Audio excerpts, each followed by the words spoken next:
from our community of the human rights situation, or on our human rights certain people are aware. In other locations, there are new arrivals, but let us cope up with them slowly without all getting used. Unfortunately, in this gathering, none of the new arrival is present, but as leaders, let us ensure that the information we are getting here reaches the other persons who are besides, or we stay with them.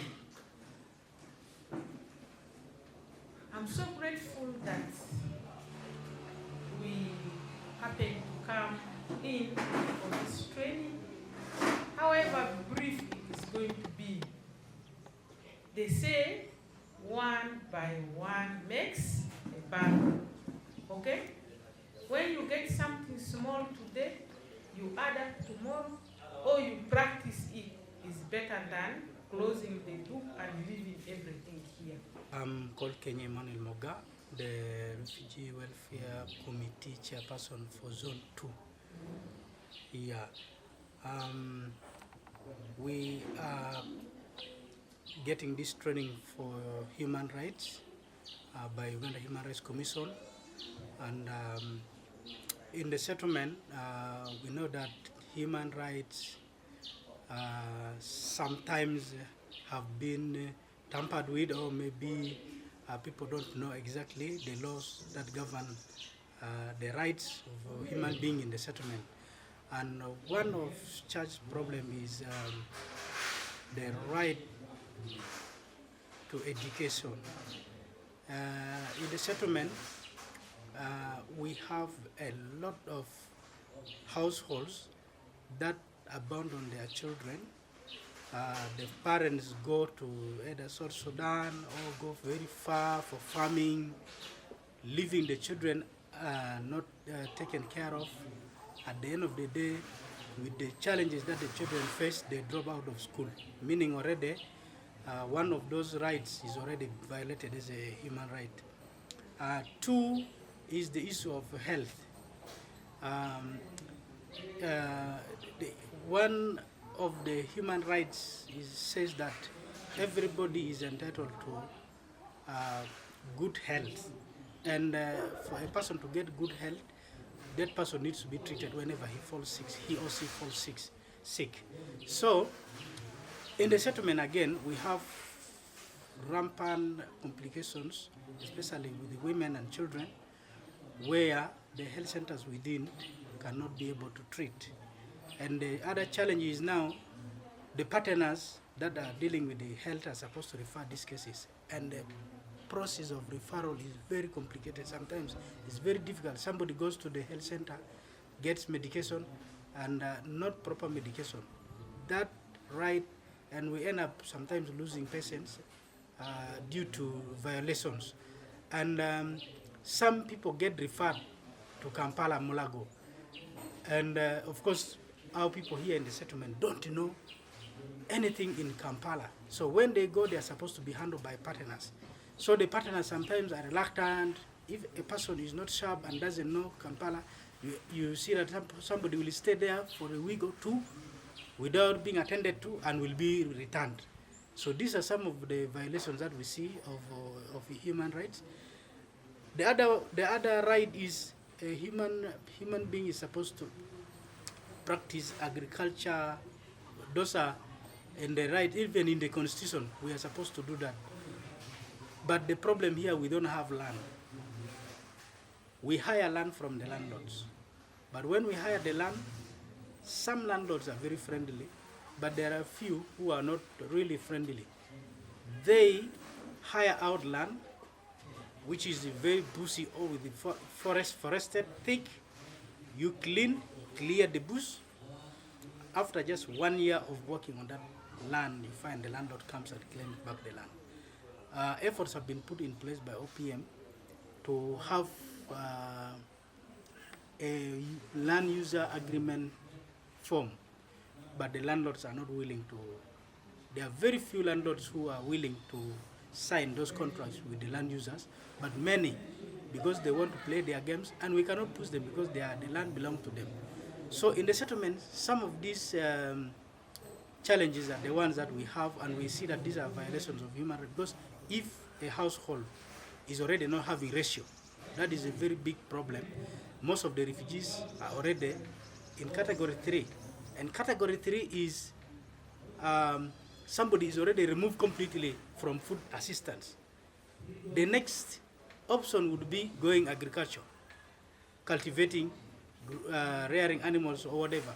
But now if there is no land, still we are denied that right. So that human right is already not there. And then in the settlement also, people do their businesses without being regulated. Especially we have things like discos. The disco places are not well organized, not really organized, and even not regulated. So you find that the residents who stay around the disco halls are facing a lot of problems, especially when discos are playing. You see, we kept complaining that discos should be moved outside or even be banned, but completely they say this is a business, and now it is at the expense of other people. Other people's rights are being taken away. These people who come for discos go make a lot of sound. The households around, sometimes they go knocking. So the human right of those people around the disco halls, the noises, even sometimes you find in the morning, those who have been in the discos might have defecated, urinated. It causes a lot of commotions within the areas, because here the market is situated inside the refugee settlement, where there are plots of individuals given by OPM. The discos are also there, and the market is also there. So these people are there, and the discos are there. These are some of the human rights that I feel are really violated, and if the law can take its course to help us come out of this. How is the training going to change this? As leaders, what are you going to do after the training? Okay, after the training, we are going to know exactly what we are supposed to do, and we are going to know our rights also. Because at the most, what is happening now is we don't know our rights, and we don't know how to follow up, especially the issue of discourse. We don't know where to start even, we don't know. We see that the law is very far from us, and we cannot start following up issues and try to claim our human rights. But after this training, as a leader, I will now be able to understand the rights of every individual in the settlement, and I will be able, because the laws governing, I'm sure we are going to be taught the laws, and then we will now follow from there. We'll know which article talks about what, we'll know which article protects us on especially this sound pollution, the abandoned children, the education. If we know then we will be able to follow now the steps, which I believe are going to be in the training. New arrivals, do you have them, and what is the quick challenge they face? We have a lot of new arrivals. Actually, Zone 2 is having the biggest population in Palorinya, and we have more than, I cannot estimate the number, but we have a lot of new arrivals, and we are still receiving more. The new arrivals, these are people who have been in places where there has been no law in South Sudan. Live in the villages where people take the law into their hands, and even they don't know their rights. And as an office, as a chairperson, I have been receiving complaints from most of them, because once they arrive here, they receive food for 2-3 months. That food is cut, and they don't have anywhere to go. And most of these people cannot dig. They are pastoralists. So it becomes very challenging how to help them. So with this training that we are having, we will be able to fight for them. After us understanding the law, we have been advocating that at least a normal human being or a refugee is supposed to be on food 100%, at least for a year. That person would have prepared his mind, would have established a way of survival. But within 3 months, nothing. The person is still looking to settle himself properly, no proper shelter, no latrine, no what. Food is also reduced. That is really very bad, and this training is going to help us a lot with the leaders who are here in the training. We are going to know a lot, and we are going to also start working upon the laws that we are going to be taught today. Okay, lastly, pregnancy, girls getting out of school, the law of Uganda does not say allow a child. Anybody below 18 is not supposed to get married. What's the situation in Palorinya? The situation is Palorinya is really not very good. It's really very worrying because we have a lot of teenage pregnant cases.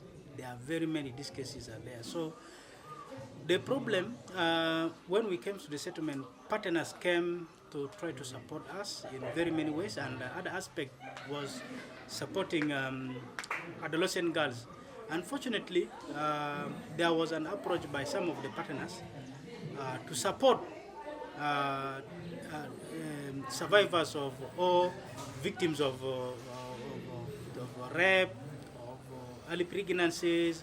So, and the kind of support was not properly designed, because at a point they were given, if anybody gets pregnant and that person is a teenager, that person is enrolled on CAS for 6 months, 500 each month for 6 months.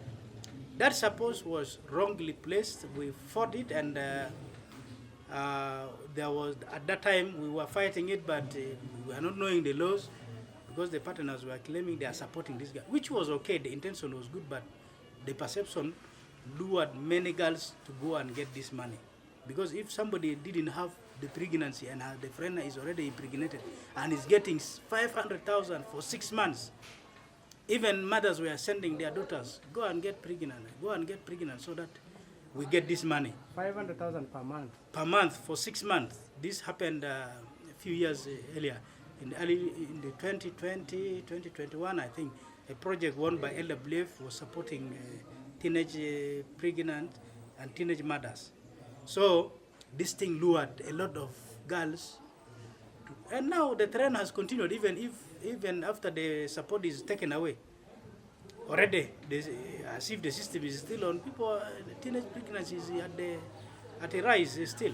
So what are you doing as leaders to see, because the Ugandan law says no marriage or teenage marriage is not allowed? Okay, as leaders, what we do is, at my level also at Uhrc 2, I manage the zone, but the RWC ones, whenever they report that case to us, immediately, we even don't go and negotiate. We immediately refer to the police. Because LWF the other time warned us and gave us a little training on such cases and referral pathways, which cases to report, which cases we can manage. So already we know such kind of cases, we report immediately to police. But also there is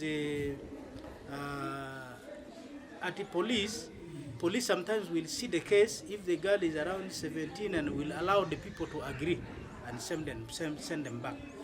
But at the most, people are not reporting. We are tracing by ourselves. But people are not reporting, people are quiet, because the culture is also in South Sudan. 16-year-old girl can get married to a 35-year-old man.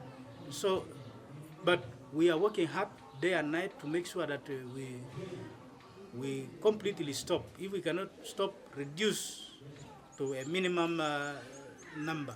The cases should be reduced totally.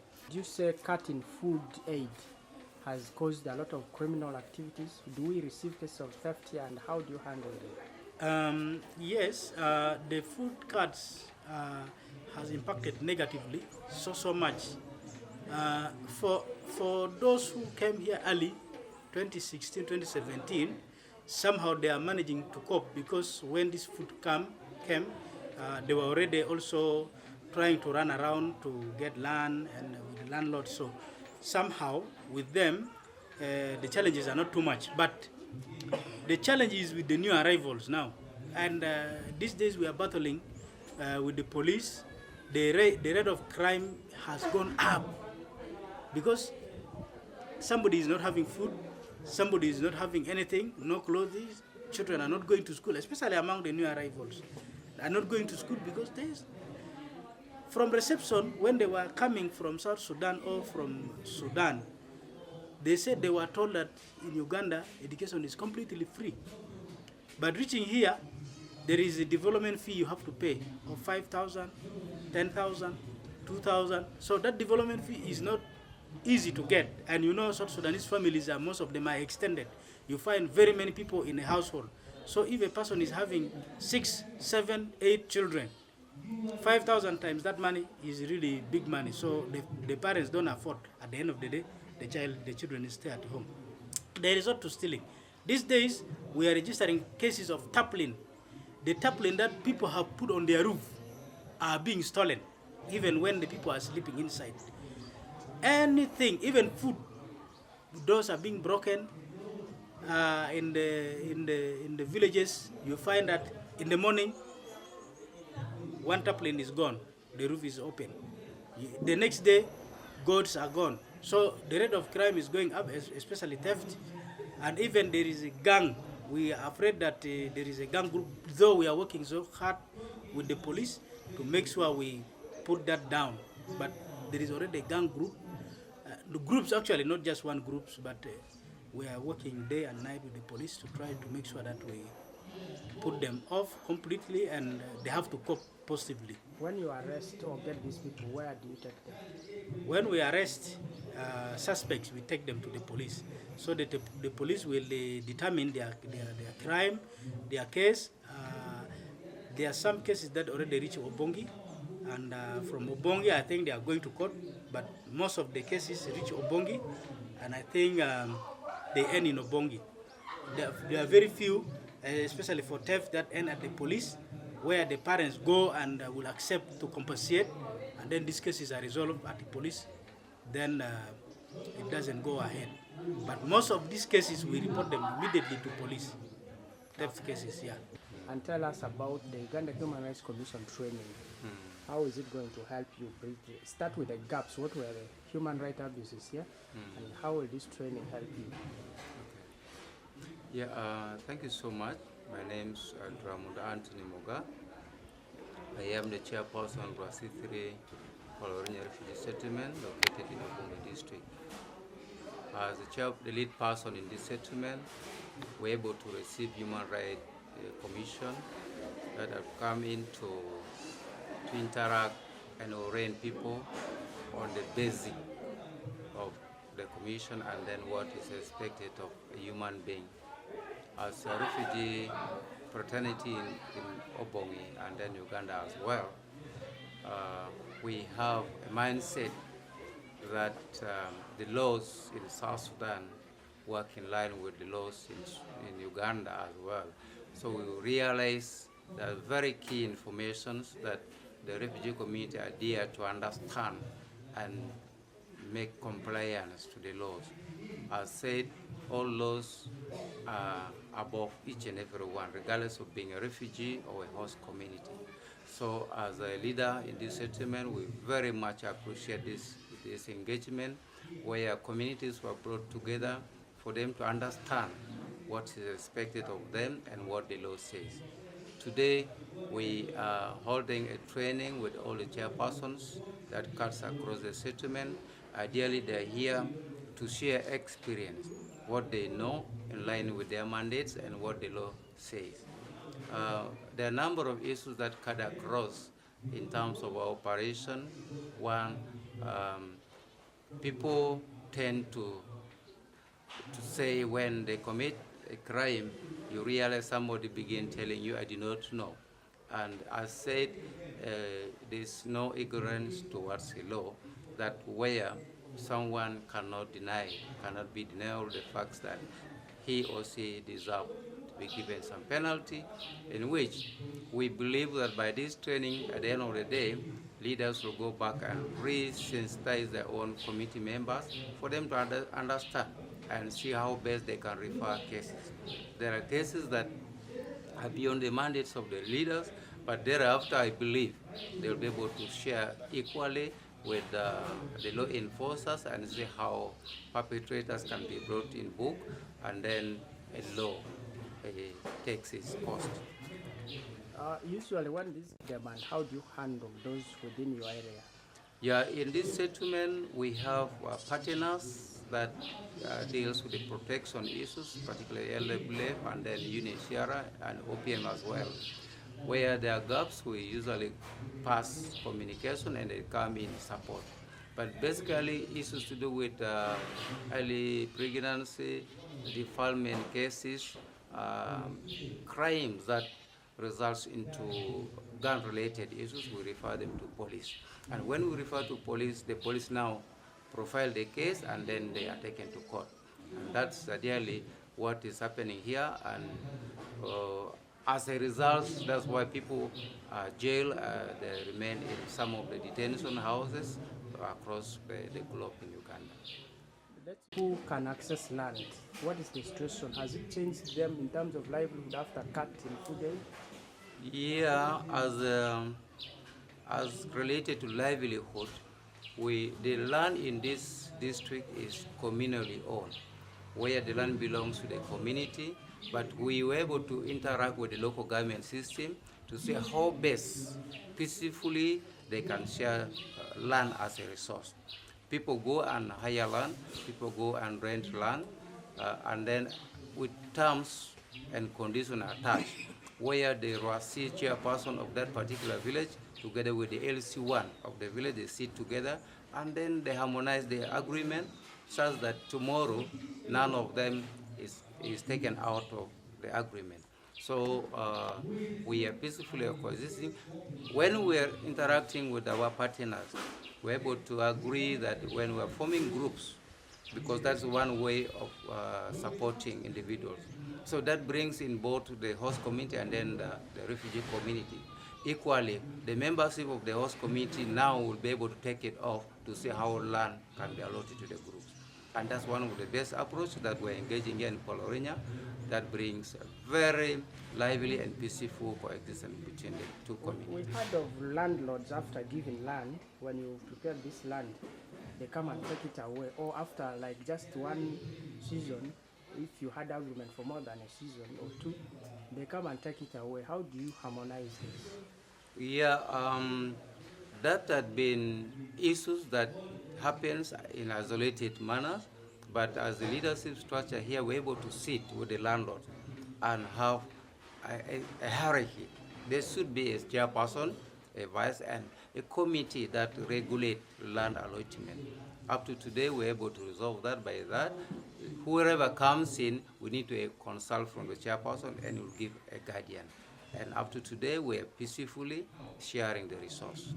How much do they pay for land?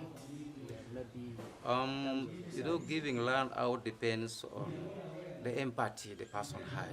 Somebody will tell you, give me only 20,000 and we'll go through engaging the land. And somebody who is also having that heart will tell you, give me 50 or 100, something like that, depending on the quantity or the size of the land that you wish to give you.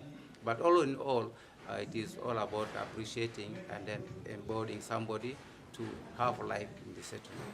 But also teenage pregnancy. Girl child, at the law, Ugandan law says somebody below 18 is a child, is not supposed to get married. But we are told in South Sudan a 16-year-old girl can get married. How are you people managing teenage marriage here, which is not allowed by Ugandan law? And how will this training help you when you encounter these cases?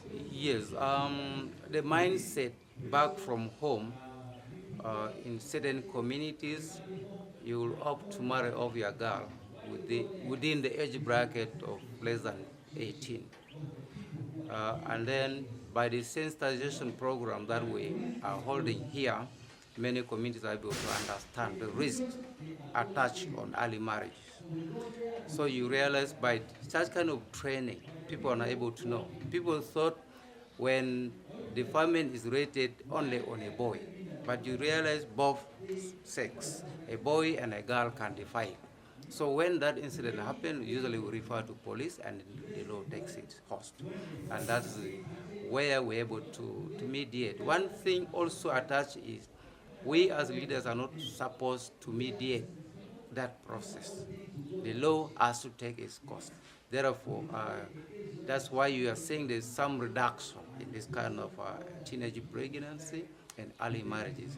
Also, at one point, those who happens to go into that venture, we advocate for their support, and that's why there's ALP program. If you're able to go and get impregnated, you still have the right to go back to school. And many of them are getting enrolled, and skilling programs also brings them in board. You go for skill training. If you drop out from a primary or early secondary school, you go for skilling, and thereafter you'll be able to earn life for yourself. If you wish to go back to school, you have the room to go back. New arrivals, what challenges are they coming with? Do they receive food? And how do you manage them right now? Yeah, the new arrivals, most of them are put in category 1, and they're getting GFA that supports them. And by the cut of funding, you realize that some basic services that are going out of hand. And as leaders on ground, we keep on sensitizing them to understand the situation, and as well also informing them on what is expected of them as they arrive to Uganda. And for that reason, you realize there are a number of meetings that we're engaging with them, and they're getting to know what exactly is expected of them within the settlement. In Palorinya, do you know the current number of the new arrivals? Yeah, in figures we may not be able to tell exactly, but we have gone so far more than 27,000 people that are settled in this settlement, and we are still receiving. At least by weekly basis, we may not be able to receive not less than 300 persons. So these are people that comes to this settlement, and the very good thing in this settlement is people are peacefully coexisting with the host community, because we are now equally sharing the few resources. We go to the same market, the same school, for the same hospital. So we very much appreciate the government of Uganda, particularly local government, where some of our priorities are included into the local government system. Where we go, we are not sorted out as refugees, but we are treated the same with the host community. We have a number of parents who have abandoned their children. They are child-headed families. The parents have either gone back or have relocated from one their place to another. How is this? What is the situation here, and how do you handle child-headed families? Yeah, we have child-headed families that mainly they identified during GFA assistance. When they go, some of them doesn't qualify to receive food. But if that scenario happens, we usually invite partners to come in and profile that family. Who else can be able to take lead in that household?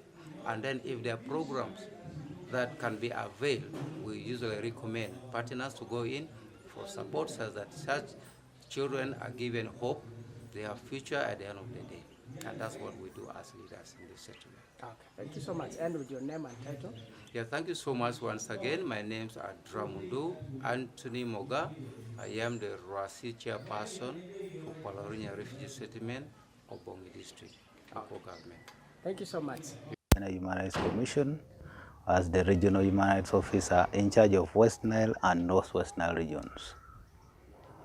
Now about today's training and all the trainings we have had, that is training of police officers, training of prison officers, training of jealous actors, and then also training of RWCs in the refugee settlements. All these trainings are funded by European Union under the Supreme project.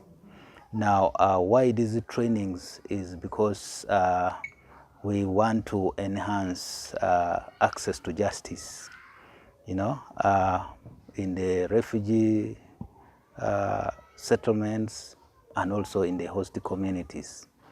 So these police officers you saw as training are picked from different districts, and these are the people who handle issues of gender-based violence, issues of human rights violations, but also they do deliver service delivery to the refugees and also the host communities.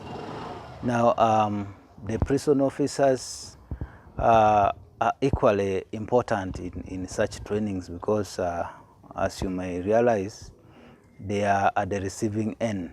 You know, after the arrest has been made, suspect is produced before court. After prosecution, the suspect is taken on remand to the prisons. So the prisons are the ones who handle the suspects at last. And when they reach prisons, they are no longer suspects. They are now inmates. So when they are still at police, they are suspects. When they cross from police and reach court, from court to prison, they stop being suspects. Now they are inmates.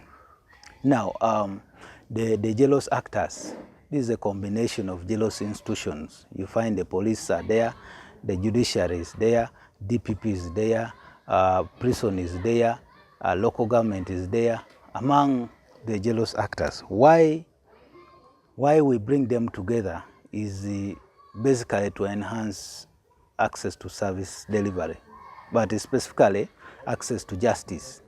Because as you realize, all what we are talking about hinges on access to justice, you know. So as a way of enhancing their knowledge on how best they can handle suspects, how best they can handle inmates, you know, at the end of it all, we are looking at access to justice. How best can we help people to access justice, you know. When we talk about the RWCs are the refugee, refugee welfare council leaders.